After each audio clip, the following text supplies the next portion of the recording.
Hello दोस्तों, नमस्कार। मैं अमित कुमार रिजल्ट मित्रा के प्लेटफॉर्म पर मैं आपका हार्दिक स्वागत करता हूं। जैसा कि सुनील सर ने बताया कि आप बड़ी बेसब्री से इंतजार कर रहे हैं यूपीएससी सीएससी 2024 के लिए, जो कि आपका 25 मई 2024 को एग्जाम कंडक्ट होने वाला है। तो उसके लिए आप सी सेट में जो मैथ वाला पोर्शन है उसके लिए आप बेफिक्र रहिए, क्योंकि मैथ आपको मैं यहाँ पर पूरा कवर कराऊंगा और आप मेरे साथ बने रहिए। आप सुनील सर के निर्देशन में, जो कि आपको यूट्यूब चैनल पर बिल्कुल फ्री ऑफ कास्ट कंडक्ट कराया जा रहा है, और इसका लाभ आप जरूर उठाएं।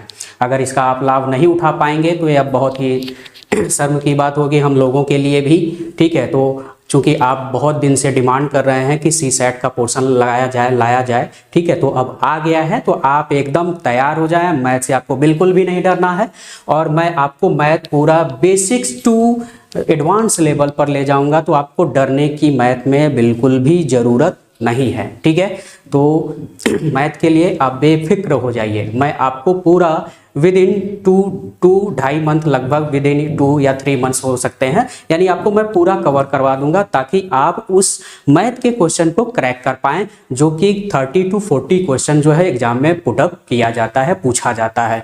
तो ये जो 30 से 40 क्वेश्चन पूछे जाते हैं, ये आप मान के चलिए कि ये लगभग आपका 45 to 50% आपका ये कवर कर देगा मैथ। यानी 80 क्वेश्चन में से आप 30 से 40 क्वेश्चन, तो लगभग आप समझ ही सकते हैं। आप भी जो है पढ़ ही रहे हैं, तो आपको आइडिया है ही कितना प्रतिशत जो है मैथ का पोर्शन रहने वाला है।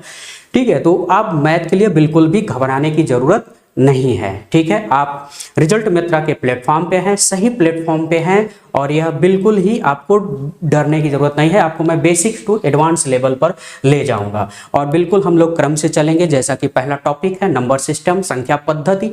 तो नंबर सिस्टम से कम आप मान के चलिए कि 4 से 5 क्वेश्चन, 3 से 4 क्वेश्चन, 4 क्वेश्चन तो कहीं नहीं गया, 4 क्वेश्चन तो आपको इसे पैटर्न से आपसे पूछा ही जाएगा। तो 3 से 4 क्वेश्चन के लिए आपको नंबर सिस्टम जो है अच्छे से पढ़ना है, ढंग से पढ़ना है, और बिल्कुल हम बेसिक से चलेंगे। हम मान के चलेंगे कि थोड़ा बहुत आप जानते होंगे, लेकिन हम फिर भी बेसिक से चलेंगे, ताकि आप अच्छे से इसको कवर कर पाएं। तो चलिए स्टार्ट करते हैं संख्या पद्धति। तो संख्या पद्धति में हम लोग क्या क्या डिस्कशन करने वाले हैं, क्या क्या पढ़ने वाले हैं, थोड़ा सा उसके क्राइटेरिया के बारे में आप समझ लें। तो संख्या पद्धति में हम लोग दशमलव अंक हम लोग समझेंगे कि दशमलव अंक क्या होता है। ठीक है, दशमलव अंक जिसे हम बोलते हैं डेसिमल डिजिट। ठीक है, डेसिमल डिजिट। फिर हम लोग समझेंगे संख्यांक। संख्यांक क्या होता है, यानी न्यूमरल्स। ठीक है, न्यूमरल्स क्या होता है। फिर हम लोग समझेंगे ठीक है, स्थानीय मान एवं जातीय मान क्या होता है, एवं जातीय मान, जिसे आप बोलते हो place value and face value. ठीक है, इसके बारे में हम लोग अध्ययन करेंगे। उसके बाद हम लोग विभाज्यता का नियम। यहां से तो आपको 1-2 क्वेश्चन हमेशा मिलेगा, हर साल आता है। तो विभाज्यता का नियम हम लोग देखेंगे। ठीक है, यानी डिविजिबिलिटी रूल्स हम लोग पढ़ेंगे। तो विभाज्यता के नियम के बाद हम लोग कुछ विशेषण केस में जो विभाजक संख्या है जिससे हम भाग देते हैं, जैसे 11, 13, 17, 19, कुछ विशेषण केस हैं जिनके बारे में हम इसी में जो है डिस्कशन करेंगे। ठीक है, फिर हम लोग बात करेंगे अभाज्य संख्याओं की जांच करना। अभाज्य की जांच करना, अभाज्य की जांच करना। जो अभाज्य संख्याएं हम कैसे पता करेंगे कि यह कोई अभाज्य कैसे है, तो इसके बारे में हम लोग बात करेंगे। शून्यों की संख्या ज्ञात करना। अगर गुणनखंड के रूप में कई संख्याएं दी गई हों, तो शून्यों की संख्या अक्सर पूछ लेता है, जैसे कि प्रीवियस ईयर में पिछली बार पूछा गया, इसके पहले भी पूछा गया एग्जाम में आपके। तो शून्यों की संख्या ज्ञात करना, शून्यों की संख्या ज्ञात करना, यानी ट्रेलिंग ऑफ जीरो तो number of trailing zero, number of trailing zero, ठीक है, यानी शून्यों की संख्या ज्ञात करना। इसके बाद हम लोग बात करेंगे गुणन अभाज्य गुणनखंड, अभाज्य गुणनखंड, गुणनखंडों को ज्ञात करना। अगर कोई संख्या दिया गया है तो उसमें कुल कितने जो है अभाज्य गुणनखंड है उसके बारे में, ठीक है। सम अभाज्य गुणनखंडों की संख्या, विषम अभाज्य गुणनखंडों की संख्या, हम इसी के अंतर्गत यहाँ पर स्टडी करने वाले हैं, ठीक है। इसके अलावा अभाज्य गुणनखंडों के अलावा हम लोग पढ़ेंगे यूनिट डिजिट, ठीक है, यूनिट डिजिट यानी इकाई का अंक ज्ञात करना, इकाई का अंक ज्ञात करना, ठीक है। इसके अलावा हम लोग डिस्कशन करेंगे शेषफल प्रमेय, शेषफल प्रमेय हम लोग पढ़ेंगे यानी रिमाइंडर थ्योरम, रिमाइंडर थ्योरम, ठीक है। यहाँ से भी आपको एक क्वेश्चन, दो क्वेश्चन देखने को मिल जाते हैं। और कुछ विशेष प्रकार के हम लोग यहाँ पर नंबर सिस्टम से, संख्या पद्धति से कुछ अलग अलग जो है क्वेश्चन देखेंगे, ठीक है। और इसी पर जो है संख्या पद्धति पर दो प्रैक्टिस सेट हो गए जो कि बहुत ही इंपॉर्टेंट होने वाला है आपका सेशन, तो यह आप जरूर देखें, ठीक है। और इस सेशन में भी हम कहीं ना कहीं क्वेश्चन जो प्रीवियस ईयर में आए हैं या किस तरह के क्वेश्चन पुटअप कर लिए जाते हैं वह हम इसी सेशन में अभी लास्ट में बात करने वाले हैं, ठीक है। तो ये हम सभी सब्जेक्ट जो है टॉपिक हम लोग इस नंबर सिस्टम यानी संख्या पद्धति के अंतर्गत पढ़ने वाले हैं। तो चलिए स्टार्ट करते हैं।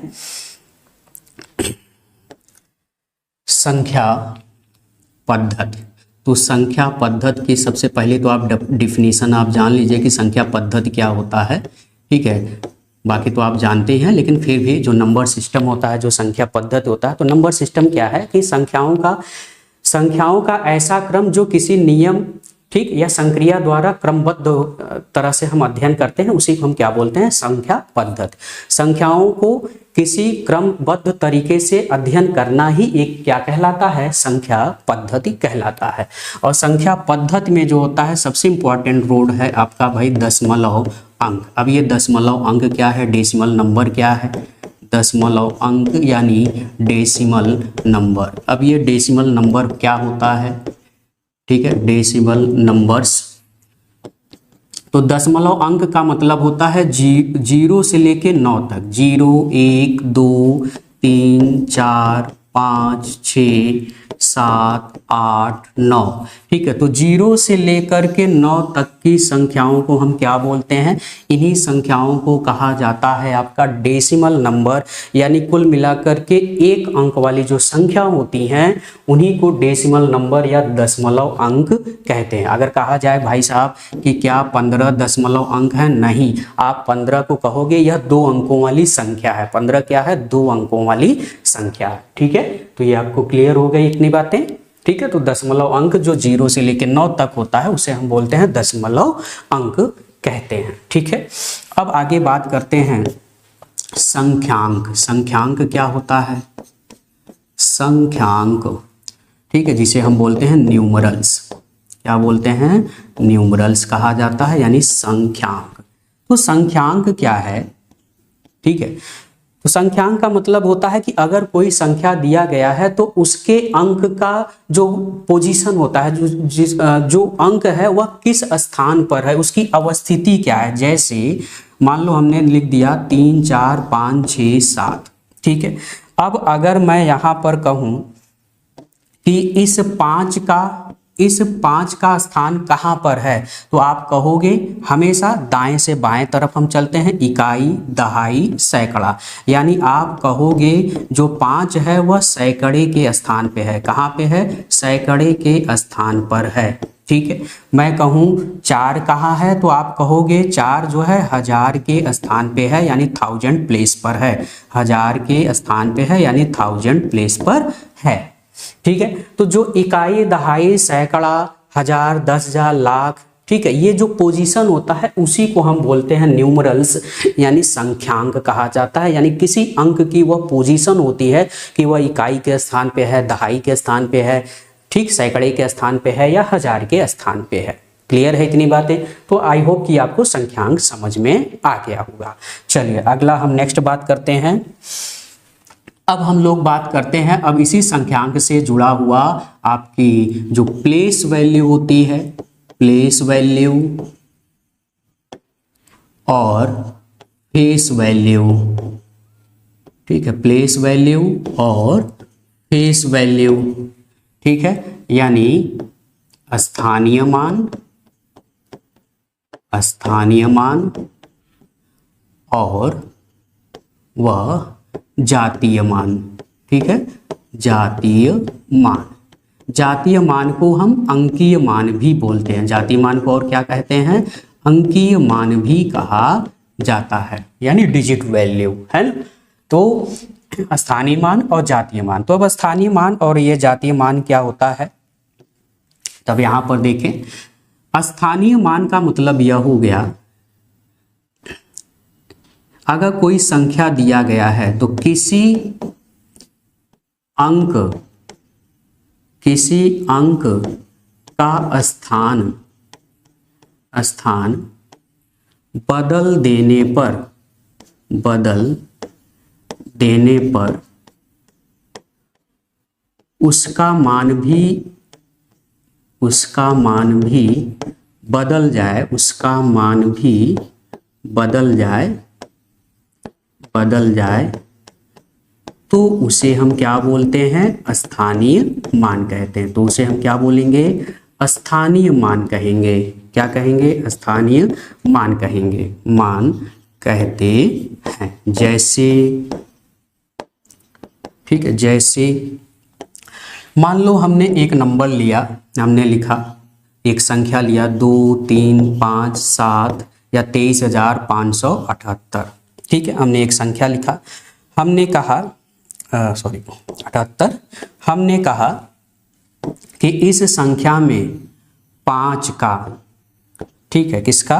5 का, इस संख्या जो 5 दिया हुआ है, अगर हम कहें कि इस 5 का स्थानीय मान बताओ, तो आप क्या कहोगे कि 5 का जो स्थानीय मान होगा, भाई साहब 5 का जो स्थानीय मान होगा, तो पहले हम 5 लिखेंगे, गुणा करेंगे। गुणा किसका करेंगे? जितने स्थान पर है। तो ये है इकाई, दहाई, सैकड़ा। किसके स्थान पे है? 5 हमारा जो है सैकड़े स्थान पे, हमेशा दाएं से बाएं की तरफ चलेंगे। तो इकाई, दहाई, सैकड़ा, यूनिट, 10 एंड 100 प्लेस। तो 100 प्लेस पर है, यानी सैकड़े के स्थान पे, और सैकड़े का मतलब होता है 100। सैकड़ा मतलब क्या होता है? 100। तो 100 से गुणा कर देंगे तो ये आपका कितना आ जाएगा? 500। बात आप मेरी समझ पाए? ठीक है, ये क्या हो जाएगा? 500। अब अगर मैं इसी का स्थान क्या करूं? चेंज कर दूं। इसी का स्थान क्या करूं? चेंज कर दूं। अगर मैं इस 5 को 1000 के स्थान पे कर दूं, यानी 5 के जगह 3 कर दूं और 3 के जगह क्या कर दूं?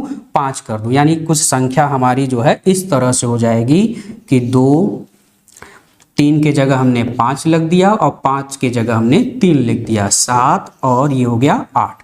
अब अगर मैं कहूं कि इस 5 का आप स्थानीय मान बताइए, तो 5 का अब जो स्थानीय मान हो जाएगा, 5 का स्थानीय मान, तो यहाँ पे 5 का स्थानीय मान हमारा अब क्या आ जाएगा भाई? 5 लिखोगे आप, मल्टीप्लाई लिखोगे। अब यहाँ पर देखोगे ये किस प्लेस पे है, तो इकाई, दहाई, सैकड़ा, हजार। अब कहाँ पे है? 1000। तो अब किससे गुणा करोगे? 1000 से। 1000 का मतलब 1000। तो यानी यहाँ पे जो वैल्यू आ जाएगी वह कितना आ जाएगी आपकी? 5000। यानी मान देखो क्या हो गया? बदल गया।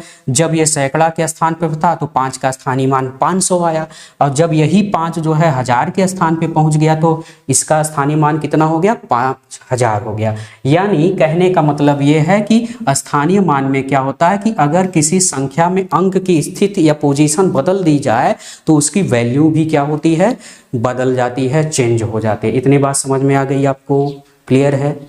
चलें आगे बात करते हैं हम लोग। अब हम लोग बात करते हैं जातीय मान की।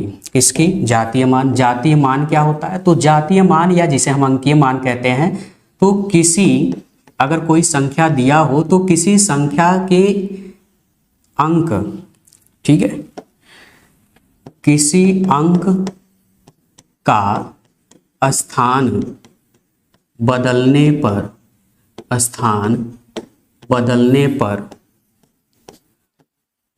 पर उसके मान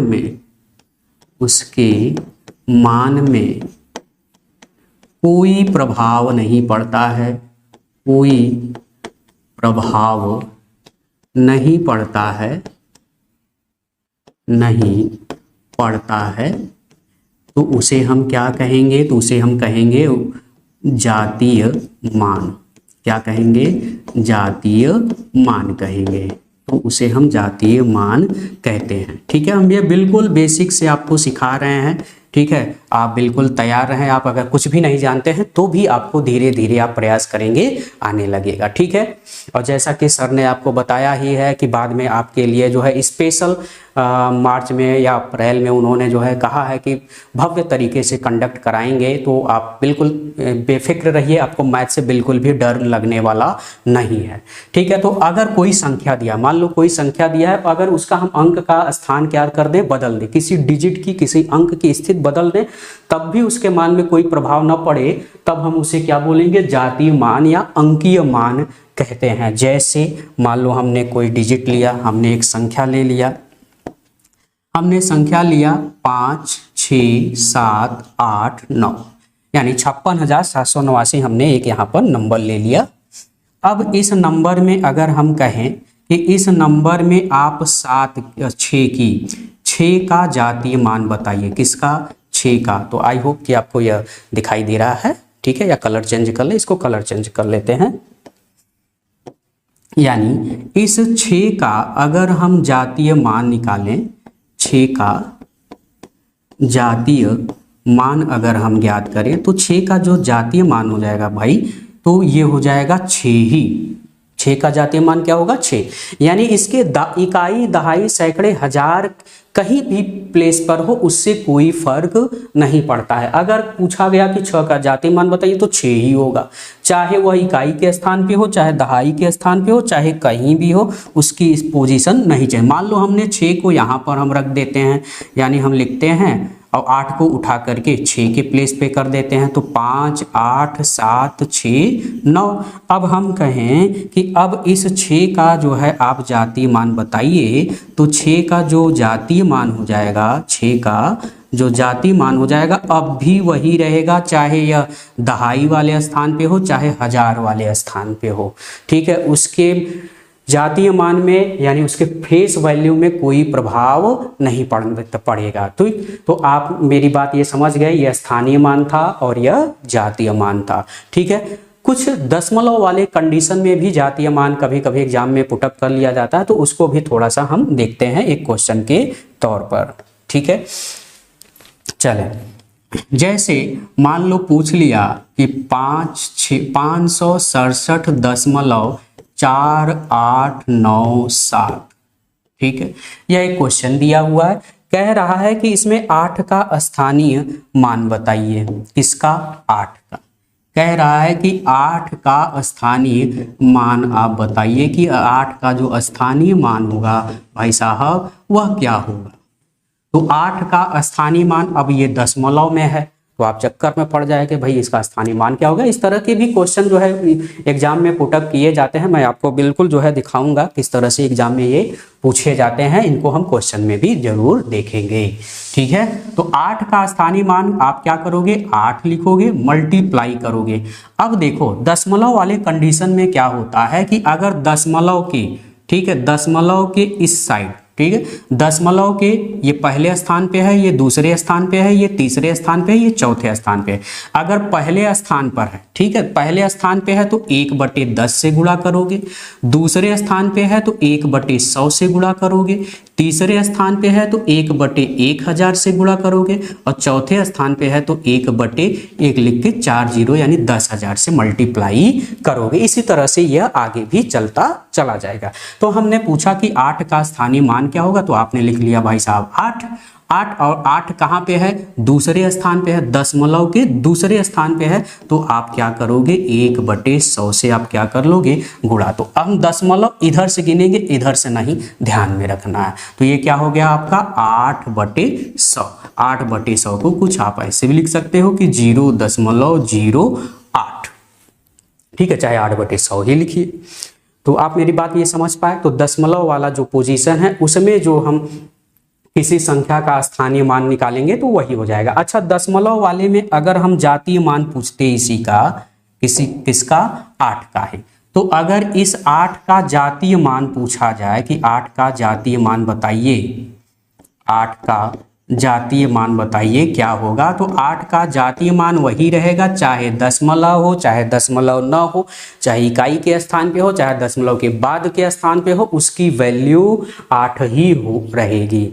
क्लियर है, इतनी बात आप समझ पाए? ठीक है, तो आई होप कि इतनी बातें आपको समझ में आ गई होंगी। ठीक है, अब हम चलेंगे थोड़ा संख्याओं के प्रकार के बारे में थोड़ा अध्ययन करेंगे, क्योंकि वहां से भी कहीं ना कहीं क्वेश्चन बना करके पूछ लिया जाता है। ठीक है, तो चलिए अब हम बात करते हैं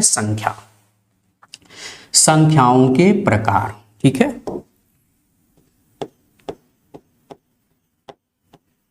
संख्याओं के प्रकार के संबंध में, तो अगर हम संख्याओं के प्रकार को अगर देखें तो ये मेनली जो है 2 तरह का देखने को मिल जाता है। कितनी तरह का? 2 तरह का देखने का मिल जाता है संख्याओं के प्रकार में। कौन कौन से?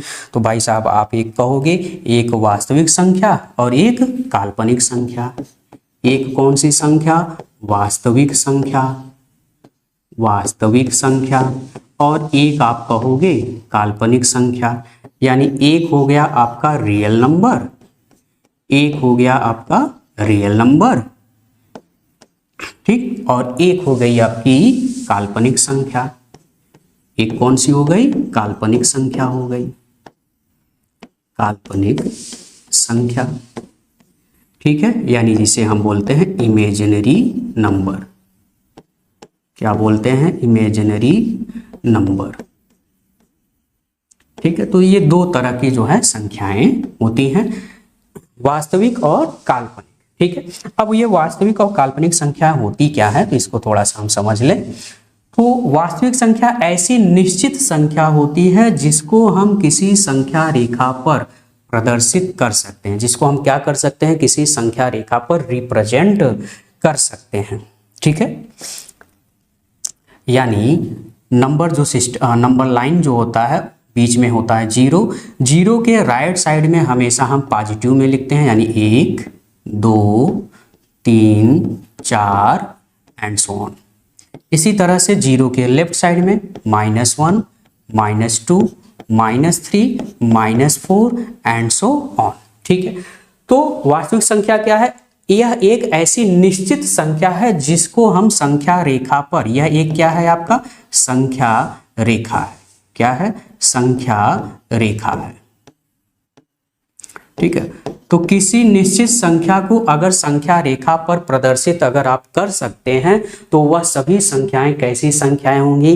रियल नंबर होगी, यानी वास्तविक संख्या होगी। ठीक है, क्या होगी? वास्तविक संख्या होगी। बात इतनी आप मेरी समझ पाए? ठीक है, जैसे मैं कहूं क्या आप 2.5 को रिप्रेजेंट कर सकते हैं, 2.5 को प्रदर्शित कर सकते हैं, तो भाई साहब कहोगे हाँ हम संख्या रेखा पर इसको डिनोट कर सकते हैं। कहोगे कहाँ डिनोट करोगे? तो 2.5 आप जानते हैं कि 2 और 3 का बिल्कुल मध्य वाला भाग होता है, यानी यही है आपका 2.5।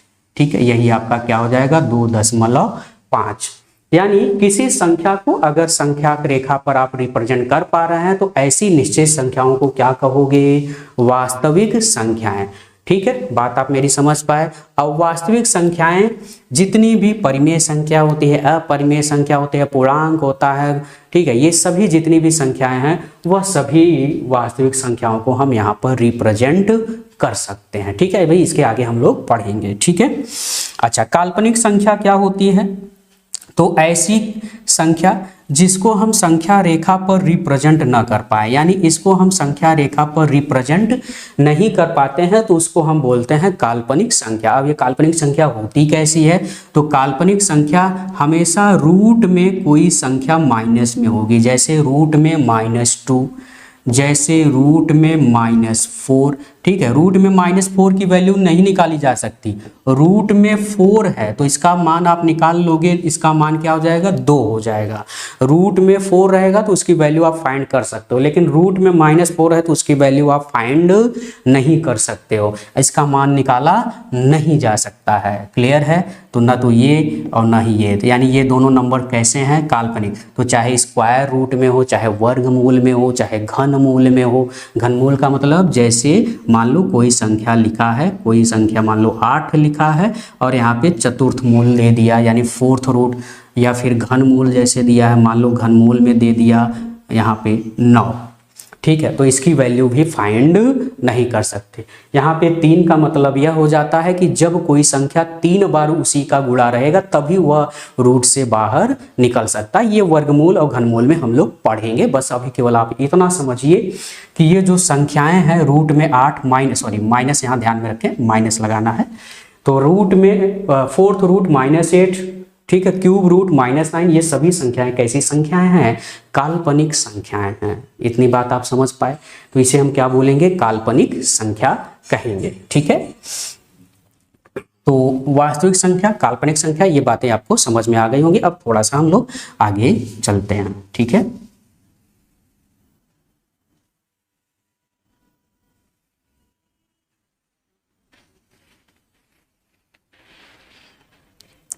चले, अब हम लोग थोड़ा सा आगे बढ़ते हैं।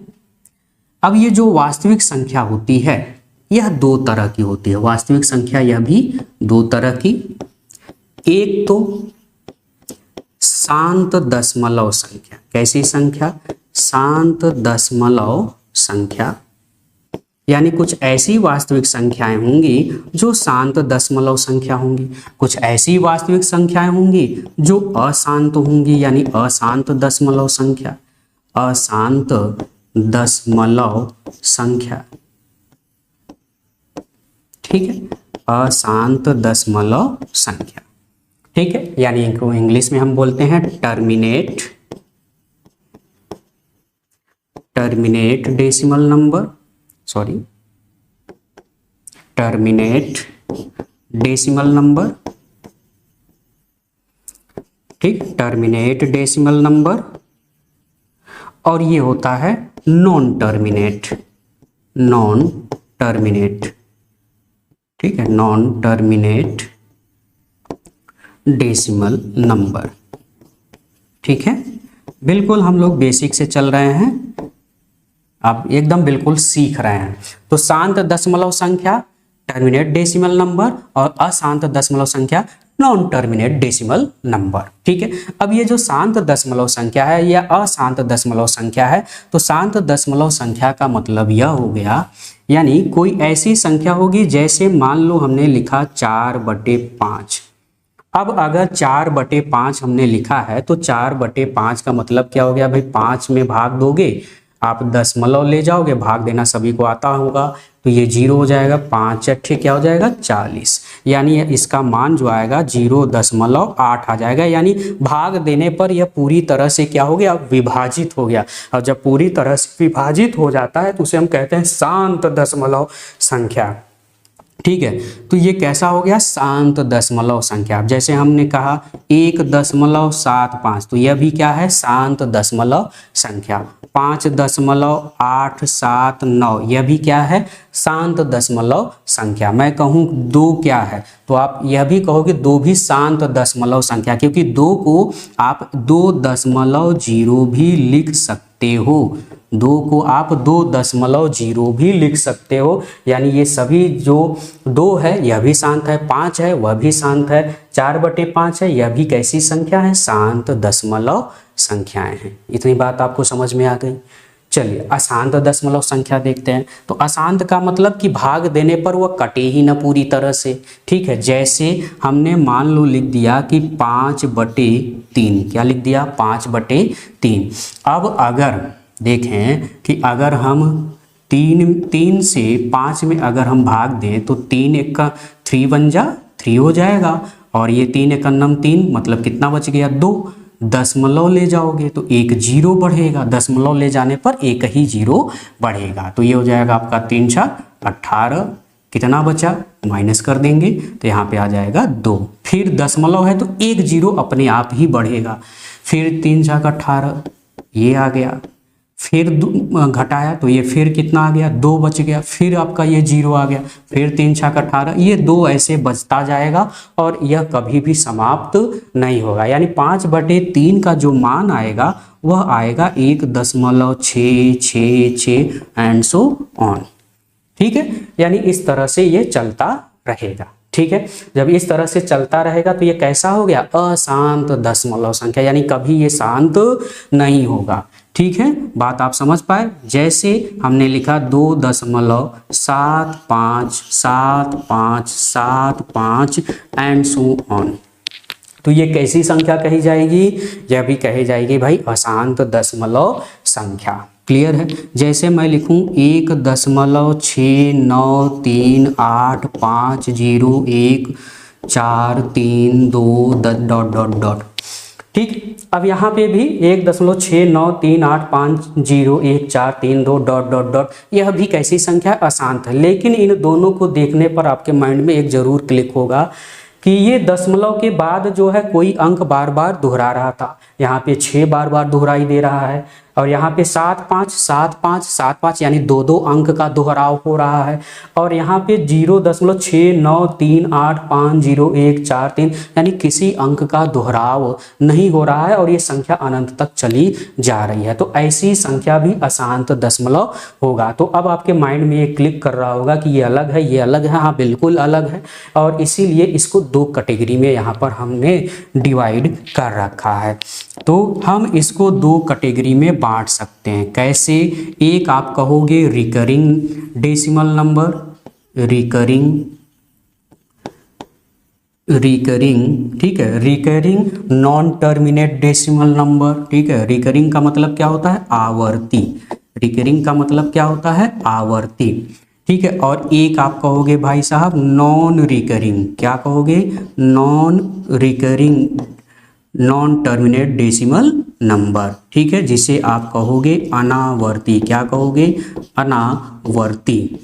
ठीक है, तो एक आप आवर्ती बोल दिए, एक आप क्या बोल दिए अनावर्ती कह दिए। अब ये आवर्ती और अनावर्ती क्या है तो देखें, आवर्ती का मतलब होता है, आपने पढ़ा ही होगा। ठीक है, आवर्ती का मतलब होता है आवर्त, आवर्त का मतलब जो कोई चीज बार बार रिपीट करे, बार बार दोहराए। ठीक है, तो जैसे यहाँ पर 1.666 यानी दशमलव के बाद, ध्यान में रखें, दशमलव के बाद कोई अंक, ठीक है, बार बार अगर दोहराता है तो उसे हम बोलते हैं आवर्ती अशांत दशमलव संख्या। क्लियर है। अच्छा, और अगर दशमलव के बाद कोई अंकों का दोहराव न हो तो कहते हैं अनावर्ती यानी नॉन रिकरिंग। ठीक है, बात आप मेरी समझ पाए। ठीक है, अगर बार बार दोहराना ना हो तो उसे क्या बोलेंगे अनावर्ती। ठीक है, तो रिकरिंग में क्या हो गया, जैसे 5/3 है, 1.66 या 2.7575 यानी 7 5 7 5 2 अंकों का दोहराव हो रहा है तो वो आवर्ती होगा। ठीक है, अब जैसे 1.6938501432 है, ये क्या है अनावर्ती है। ठीक है, और इसी तरह से जो पाई होता है, पाई आपने देखा होगा, पूछ लिया जाता है कि पाई क्या है, और ऑप्शन में अक्सर रहता है कि परिमेय या अपरिमेय। अब मान लो परिमेय और अपरिमेय नहीं दिया है तब क्या होगा, तब होगा अनावर्ती। पाई ये क्या है अनावर्ती, क्योंकि पाई का जो मान होता है वह 3.14 ... अनंत तक, यानी इसको आप गूगल पे सर्च करोगे कि पाई का मान, तो यह दशमलव के 50,000 अंकों तक दिया है, और कहीं भी उसके बाद भी अंक होंगे, अनंत तक अंक होंगे, लेकिन किसी भी संख्या का दोहराव नहीं होता है। तो भाई साहब एक मन में आपके चल रहा होगा कि पाई का मान जो है 22/7 होता है, तो पाई का मान 22/7 नहीं होता है, पाई का मान 22/7 के लगभग बराबर होता है। पाई का मान क्या होता है, पाई का मान 22/7 के लगभग बराबर होता है, इसलिए हम उसके इक्विवेलेंट लेते हैं कि पाई का मान, हम ये मान लेते हैं, ठीक है। एग्जैक्ट पाई की वैल्यू पाई/7 कभी नहीं होती है। तो आई होप कि ये बात आपको समझ में आ गई होगी। तो आवर्ती और अनावर्ती आपको बातें सब ये सभी क्लियर हो गई, ठीक है। अब इसी से चीजें जो है जुड़ी हुई हम लोग आगे थोड़ा सा अब देखते हैं, आगे चलते हैं। अब इसी में हम बात करते हैं दो और संख्याओं की, एक परिमेय संख्या,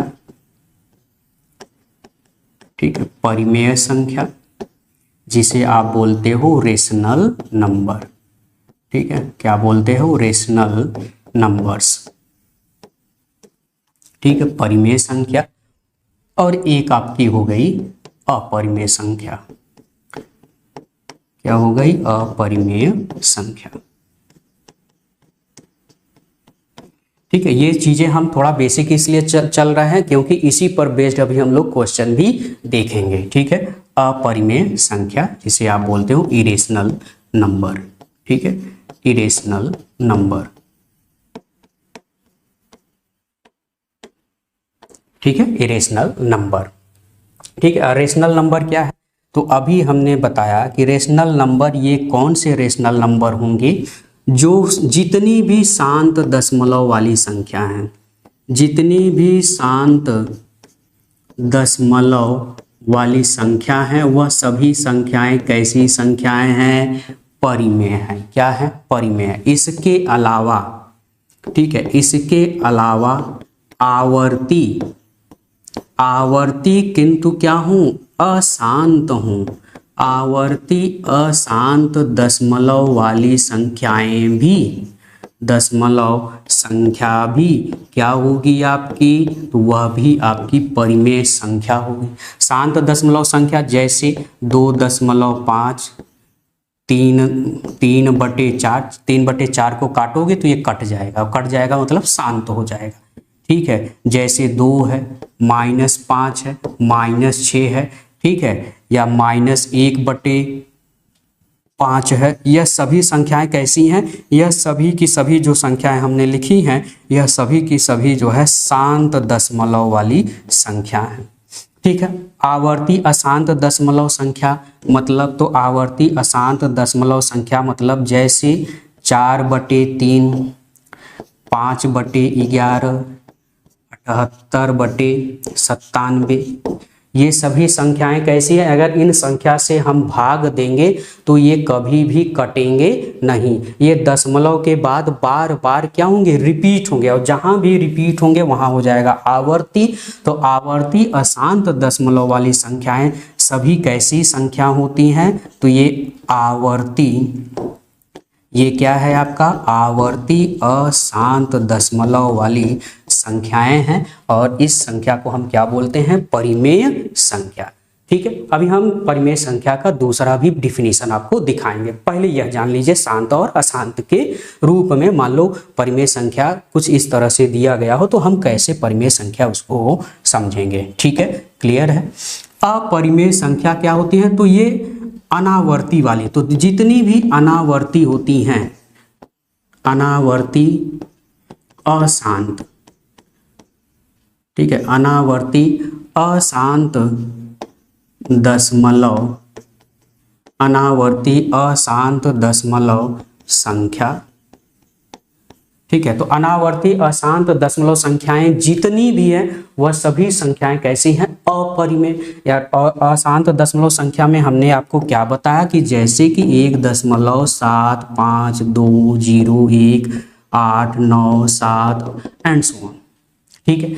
यानी 7 1 कर दो, नहीं तो आप कहोगे कि 7 के बाद फिर दोहरा तो नहीं रहा है। तो 1.752018971 ये सभी संख्याएं कैसी संख्याएं हैं? तो ये सभी ये जो संख्या है यह दशमलव के बाद रिपीट नहीं हो रहा है और ये अनंत तक चला जा रहा है, तो यह अनावर्ती अशांत दशमलव संख्या है। तो ये बात आपको समझ में आ गई। और जितनी भी रूट वाली संख्याएं होती हैं जैसे √2, √7, √5 या क्यूब √5, ठीक है, या 4√7। ये जितनी भी संख्याएं जो होती हैं जो रूट से बाहर ना निकल पाए। अब जैसे मैं कहूं कि √4, तो √4 का मान क्या हो जाएगा 2, तब ये जो है संख्या अपरिमेय नहीं होगा। वह रूट से बाहर ना निकल पाए तो उसका जो वैल्यू आप फाइंड करोगे, जो इस रूट निकालोगे, उसकी वैल्यू दशमलव के बाद ऐसे ही अनंत तक चली जाएगी, लेकिन कभी भी नंबर ऑफ रिपीटेशन नहीं होगी। तो ऐसी संख्याओं को हम क्या कहते हैं? अपरिमेय संख्या कहते हैं। और आपका पाई भी इसी कैटेगरी का है। पाई के रूप में हम आगे आपको डिटेल में जो है इसको बताएंगे, लेकिन फिलहाल आप जानते रहिए पाई का जो मान होता है वो 22/7 नहीं होता है, 22/7 के लगभग बराबर होता है। और इसलिए पाई एक कैसी वैल्यू है? अपरिमेय संख्या होगा। आई होप कि इतनी बातें जो है आपको समझ में आ गई होगी, शांत दशमलव और अशांत दशमलव, आवर्ती और अनावर्ती के रूप में। क्लियर है इतनी बातें? चले आगे चलते हैं। तो आगे हम डिस्कशन करते हैं। ठीक है, तो अब हम लोग बात करते हैं इसी परिमेय संख्या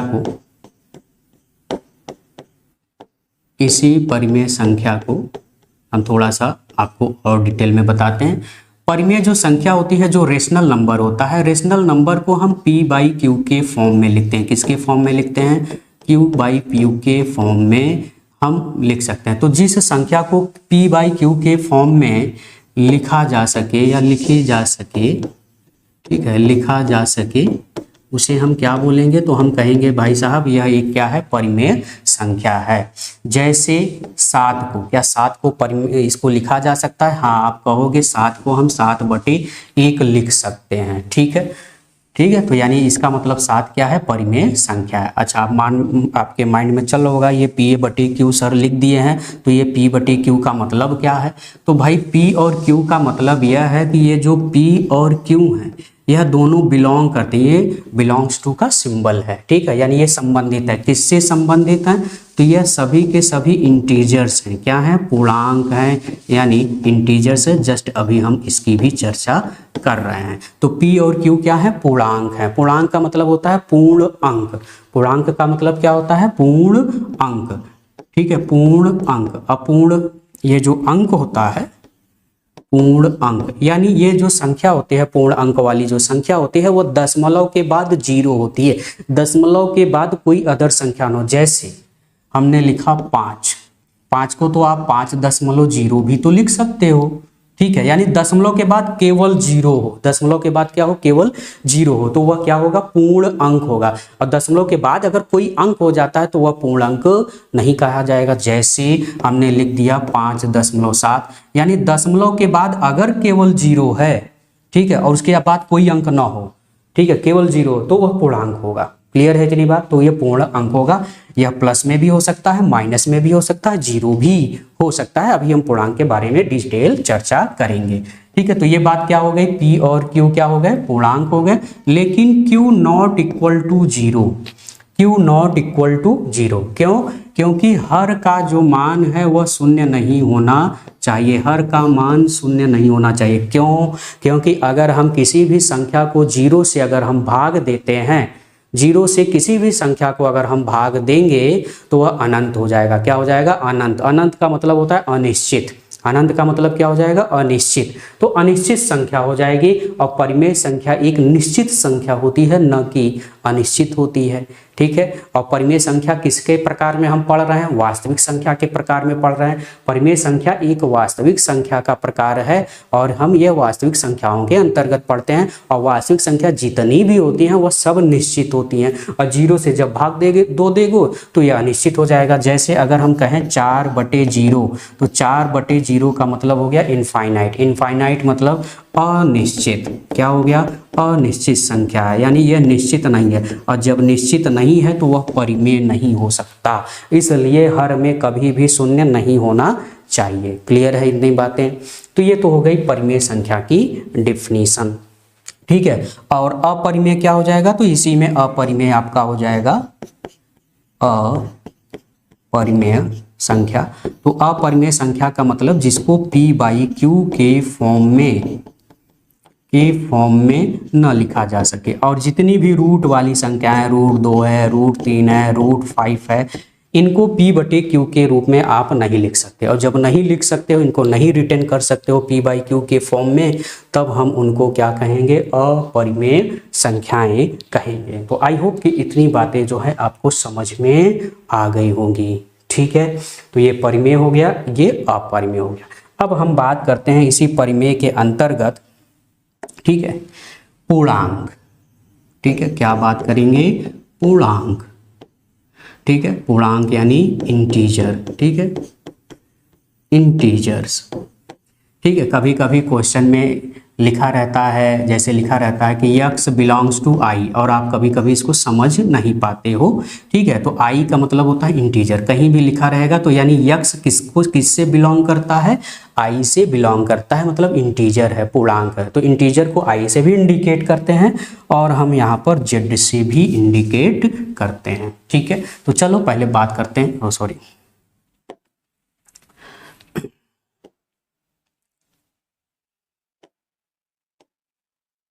ठीक है, पहले तो हम लोग बात करते हैं पूर्णांक की। ठीक है, तो पूर्णांक को अगर हम देखें तो यह 3 प्रकार का होता है। कितने प्रकार का भाई साहब, तो आप कहोगे 3 प्रकार का होता है। कौन कौन से, धनात्मक पूर्णांक, यानी कुछ पूर्णांक ऐसे होंगे जो धन वाले होंगे, जिनका चिन्ह क्या होगा, धन होगा। कुछ ऐसे पूर्णांक होंगे जिनका चिन्ह न तो धन होगा और न ही ऋणात्मक में होगा, यानी कह सकते हो कि यह न्यूट्रल है। क्या कहोगे, न्यूट्रल है पूर्णांक। ठीक है, और कुछ ऐसे पूर्णांक होंगे जो ऋणात्मक होंगे, यानी उनका जो चिन्ह होगा वह ऋण में रहेगा, ऋणात्मक पूर्णांक। ठीक है, धनात्मक पूर्णांक का मतलब क्या हो गया, पॉजिटिव इंटीजर।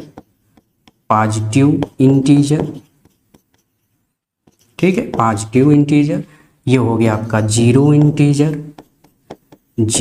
इंटीजर्स, और ये हो गया आपका नेगेटिव इंटीजर। इतनी बात आप समझ पाए। तो पॉजिटिव इंटीजर का मतलब जितनी भी प्लस वाली हैं संख्याएं, जितनी भी प्लस वाली संख्याएं हैं, जैसे 1, 2, 3, 4, 5, 6 एंड सो ऑन, जितना आप गिन सकते हो, यह सभी संख्याएं कैसी होंगी, यह सभी की सभी संख्याएं धनात्मक पूर्णांक वाली होंगी। ठीक है, अब जैसे ये शून्य पूर्णांक है, तो शून्य पूर्णांक में केवल 0 होगा, जिसका चिन्ह न तो धन में माना जाता है न ही नेगेटिव में यानी ऋण में माना जाता है। ठीक है, और ऋणात्मक पूर्णांक में कौन होगा, तो -1 होगा। ठीक है, -1 होगा, -2 होगा, -3 होगा, -4 होगा, जितना भी आप कंटिन्यू कर सकते हैं, जितना आप अनंत तक गिनते जाइए माइनस में, वो सभी संख्याएं कैसी होंगी, ऋणात्मक पूर्णांक होंगी। ये बातें आपको समझ में आ गई होंगी। अच्छा, अब ये जो धनात्मक पूर्णांक है, तो अब अगर हम कहें कि जितनी भी धनात्मक पूर्णांक हैं वह सभी की सभी कैसी संख्याएं होती हैं, प्राकृतिक संख्या होती है। क्या होती है, प्राकृतिक संख्या होती है। तो जितनी भी धन वाली संख्याएं हैं उसे हम कहते हैं नेचुरल नंबर कहते हैं। क्या बोलते हैं, नेचुरल नंबर कहा जाता है। ठीक है, यानी प्राकृतिक संख्या कही जाती है।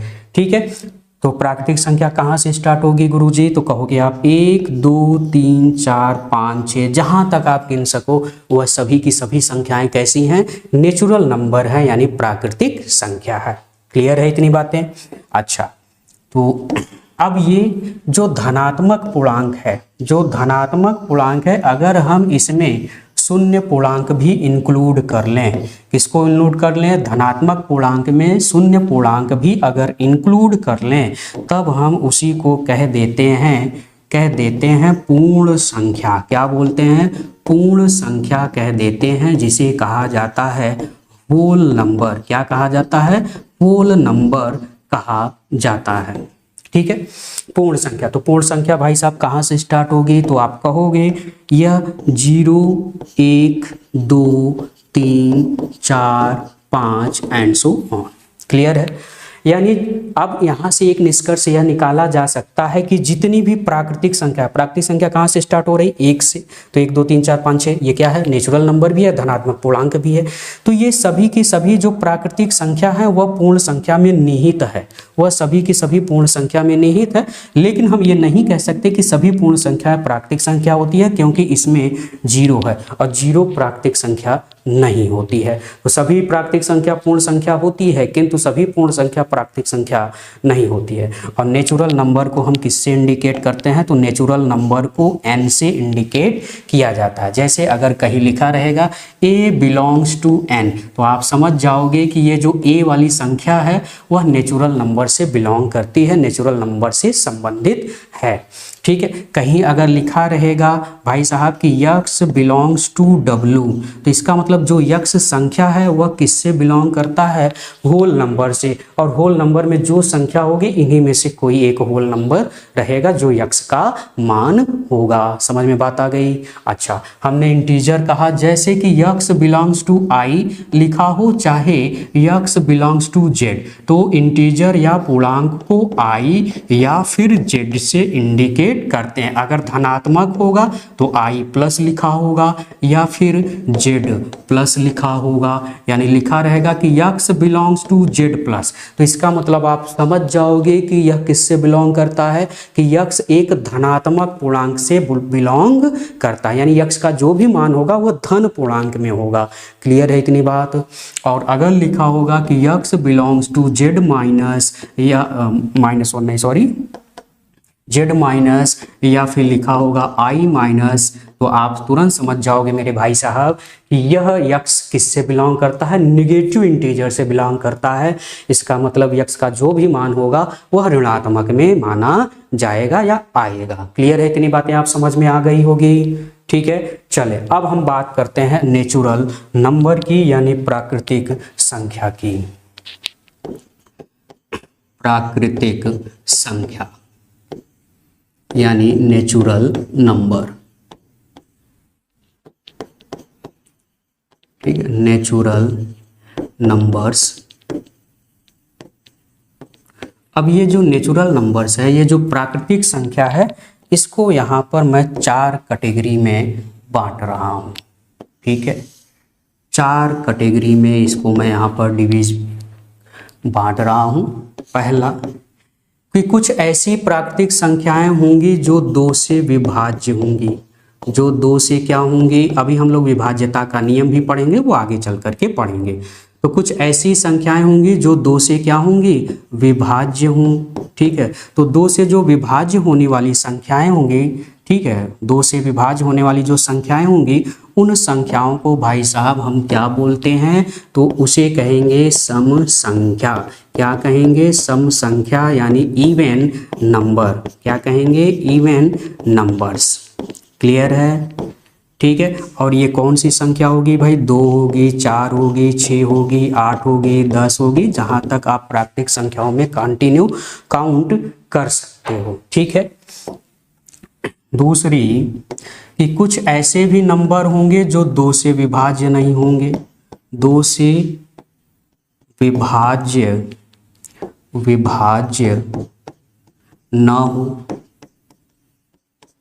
तो 2 से विभाज्य न हो, तो कुछ ऐसी भी संख्याएं होंगी जो 2 से विभाज्य न हो, तो उसे हम क्या बोलेंगे, तो उसे हम भाई साहब कहेंगे विषम संख्या। क्या कहेंगे, विषम संख्या। और विषम संख्या क्या होंगी, 1 3 ऐसी प्राकृतिक संख्या जो 2 से ना कटे, तो 1 3 5 7 9 11 जहां तक आप कंटिन्यू काउंट कर सकते हैं। ठीक है, अच्छा, कुछ संख्याएं ऐसी भी होंगी जो 1 या स्वयं के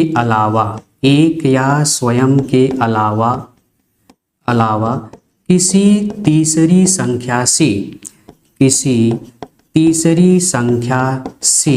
भी क्या होगी, विभाज्य होगी। तीसरी संख्या से भी क्या होगी, विभाज्य होगी।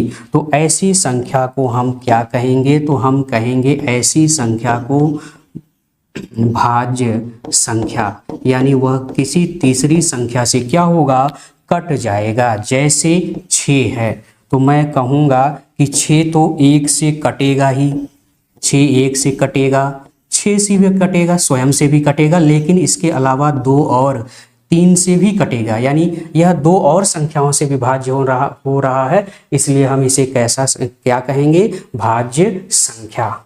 क्लियर है। अच्छा, तीसरी कि अगर एक या स्वयं के अलावा किसी तीसरी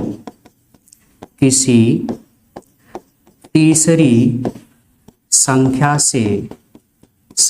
से विभाज्य न हो, तीसरी संख्या से विभाज्य न हो तो उसे हम क्या कहेंगे, तो उसे हम कहेंगे अभाज्य संख्या। क्या कहेंगे, अभाज्य संख्या कहेंगे, यानी प्राइम नंबर बोलेंगे। क्या बोलेंगे, प्राइम नंबर कहेंगे। ठीक है, प्राइम नंबर कहेंगे। अब ये जो प्राइम नंबर होता है वह केवल स्वयं से कटेगा, तो या तो 1 से कटेगा, जैसे 2 है, 3 है, 5 है, 7 है, 11 है, 13 है, 17 है, यह सभी की सभी संख्याएं कैसी संख्याएं होंगी, अभाज्य संख्याएं होंगी। ठीक है, तो ये हो गई प्राकृतिक संख्याओं को हमने ये अलग अलग कैटेगरी में यहाँ पर डिवाइड कर रखा है। ठीक है, थोड़ा सा हम लोग और यहाँ पर बात करने वाले हैं अभाज्य संख्या के रूप में। जो अभाज्य संख्या होती है यानी प्राइम नंबर होता है, ठीक है, प्राइम नंबर जो होता है, यह प्राइम नंबर को कुछ हम विशेष कैटेगरी में भी यहाँ पे देखेंगे कि प्राइम नंबर के जो कुछ विशेष कैटेगरी हैं, कभी कभी पूछ लिया जाता है कि जैसे आपके छत्तीसगढ़ पीसीएस में पूछ लिया गया कि 1 से 100 तक में कुल कितनी जो है प्राइम नंबर होती हैं। तो 1 से 100 तक में कुल कितने प्राइम नंबर होते हैं, कुल 25 जो है प्राइम नंबर होते हैं। कौन कौन से होते हैं, तो कहोगे 2, 3, 5, 7, 11, 17,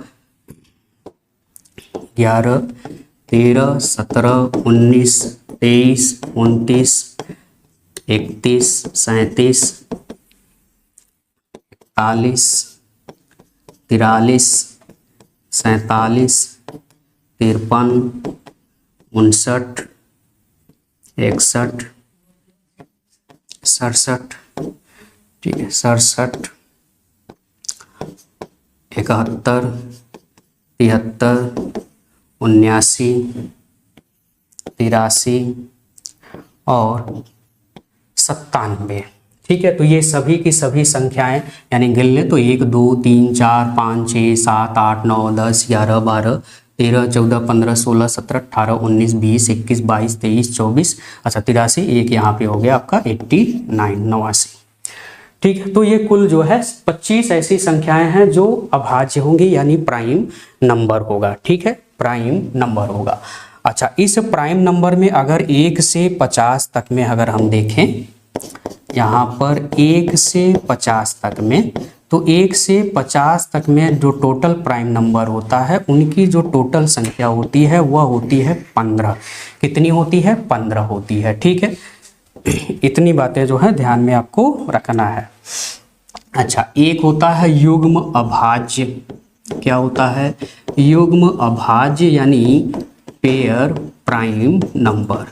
ठीक है, तो ये जो पेयर प्राइम नंबर्स होता है इसके बारे में थोड़ा सा आप बात कर लें। तो 1 से 100 तक में, 1 से 100 तक में पेयर प्राइम नंबरों की जो संख्या होती है वह 8 होती है। तो इसका मतलब यह होता है कि जो अंतर होता है पेयर प्राइम नंबर, दो ऐसे प्राइम नंबर, दो ऐसी अभाज्य संख्याएं जिनका जो अंतर हो वह कितना हो, 2 हो। जैसे 5 और 7, तो 5 और 7 ये दोनों ही अभाज्य संख्या है, इनमें अंतर कितना है, तो अंतर 2 का है।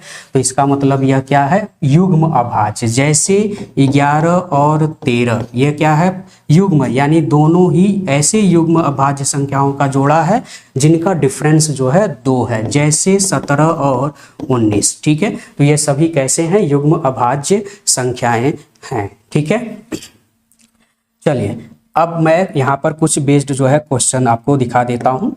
चलिए पहला क्वेश्चन आप देखिए, निम्नलिखित कथनों पर विचार कीजिए। सभी पूर्णांक सम्मिश्र संख्या होती है किंतु सभी सम्मिश्र संख्या पूर्णांक नहीं होते हैं। बिल्कुल सही है कि जितने भी पूर्णांक होते हैं, जितने भी इंटीजर्स होते हैं, वह सम्मिश्र संख्याएं होती हैं और सभी सम्मिश्र संख्या पूर्णांक नहीं होते हैं। तो पहला स्टेटमेंट सही है। 1 से 100 तक के बीच कुल 12 युग्म, तो 12 नहीं होते हैं। कितने होते हैं अभी हमने बताया, 8 युग्म होते हैं। यानी यहाँ पे हमारा जो दूसरा हो जाएगा वो गलत हो जाएगा। सही कथन का चयन करना है, तो इस तरह से हमारा आंसर क्या हो जाएगा, ए वाला करेक्ट हो जाएगा। नेक्स्ट क्वेश्चन हम लोग देखते हैं। 10 और 120 के बीच में ऐसी संख्याएं जो 7 से पूर्णतया विभाजित हैं, जिनमें किसी भी स्थान पर एक अंक आता हो, कितनी बार एक अंक आया है। ठीक है, तो 10 7 से विभाज्य होने वाली भाई 14 होगा, 21 होगा, ठीक है, 28 होगा, 35 होगा, 42 होगा, 49 होगा, 56 होगा, 63 होगा, ठीक है, 63 होगा, 70 होगा, 77 होगा, 84 होगा, 91 होगा, ठीक है, 84, 91, 98, 105, 112, 119। तो ये संख्याएं होंगी जो 10 और 120 के बीच में है, जिसमें एक यहाँ पर आया है, 2 यहाँ पे आया है और यहाँ पर एक है, एक यहाँ पे है, 2 यहाँ पे है, एक ये यहाँ पे हो गया।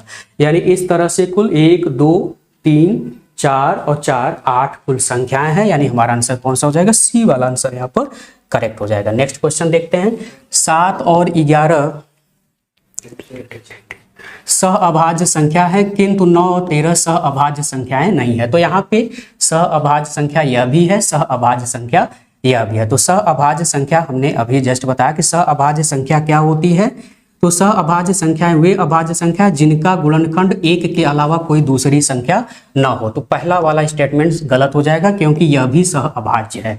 2 अपरिमेय संख्याओं का योग सदैव अपरिमेय होता है, तो यहाँ पर यह गलत हो जाएगा। जैसे कि अगर हमने √3 ले लिया और एक माइनस में √10 ले लिया, तो इसको अगर हम जोड़ेंगे तो ये 0 हो जाएगा और 0 एक परिमेय संख्या होगी, यानी यह भी स्टेटमेंट गलत हो गया। गलत उत्तर का चयन करना है, तो यानी हमारा सी वाला आंसर यहाँ पे करेक्ट हो जाएगा। तो आई होप कि इतनी बातें जो है आपको समझ में आ गई होंगी। ठीक है, तो आप रिजल्ट मित्रा के प्लेटफॉर्म पर बिल्कुल बने रहिएगा। तब तक आप स्वस्थ रहिए, सावधान रहिए। जय हिंद।